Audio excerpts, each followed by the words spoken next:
My name is Denny Bowman. I'm the mayor of Covington. It's been a great honor and pleasure to work with the Northern Kentucky Sports Hall of Fame on this Knothole exhibit. Covington is nearing its 200th birthday, and since 1933, Kenton County Knothole and all of Northern Kentucky Knothole, which was born in 1993, has been a great part of our history. The Barringer Crawford Museum has been an excellent partner with Northern Kentucky Hall of Fame through the direction and leadership of Joe Brennan, who is the president, in making sure that we bring exhibits to the museum to talk about all the sports figures that we have in the area. We've really enjoyed this partnership with the Sports Hall of Fame. It's been about 6 years, probably a little bit longer before we actually, 6 years ago is when we produced our first exhibit jointly with them. And we worked ahead of time, and through Joe Brennan and through many of the members of the Sports Hall of Fame, we have found a treasure in this group to be able to work together and be able to tell the stories of the sports. It's a huge part of our history, a great part of our culture here in Northern Kentucky, and we're so excited to be able to have this great partnership to be able to make that happen. Basically, it started with Bill Capel.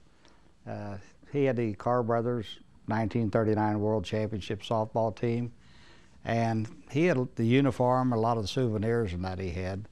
And Bill was 90 years old, and he was wondering what was going to happen to his memorabilia.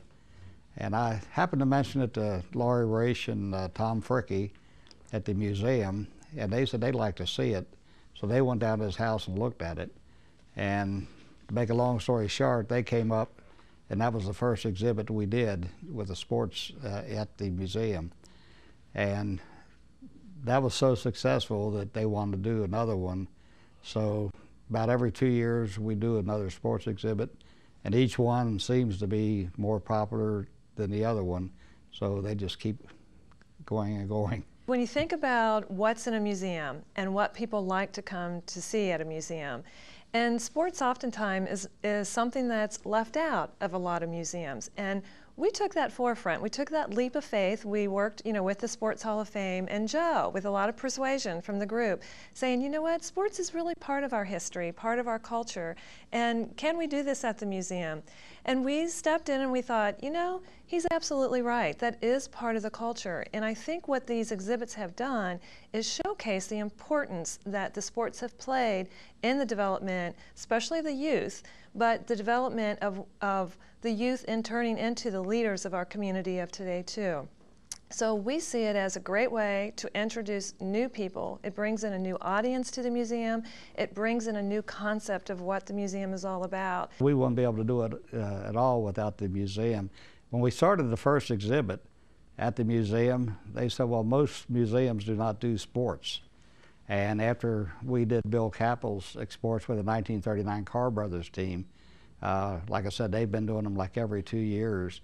So a lot of the credit has to go to the board of directors at the museum and the present staff, because basically they go out of their way to make these a success. And I don't know of any other museum in the state of Kentucky that has sports exhibits and puts them on with the class that they do.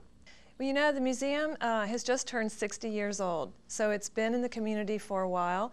It started as a natural history museum through the collections of William Barringer, and then through the efforts of the first curator, Ellis Crawford, it started reaching more into local history, and he did that through archaeological excavations.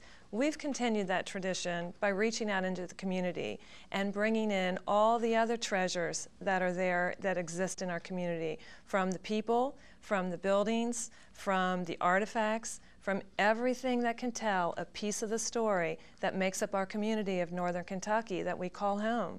And it's important to take that comprehensive look, look at every angle of our history. We don't want to leave anything out. It should all be integrated into being able to tell everybody who comes into our region who we are, how we started, who we are, why we're here, and where we can possibly go because of what we know from the past. And the Barringer Crawford Museum is that in a nutshell.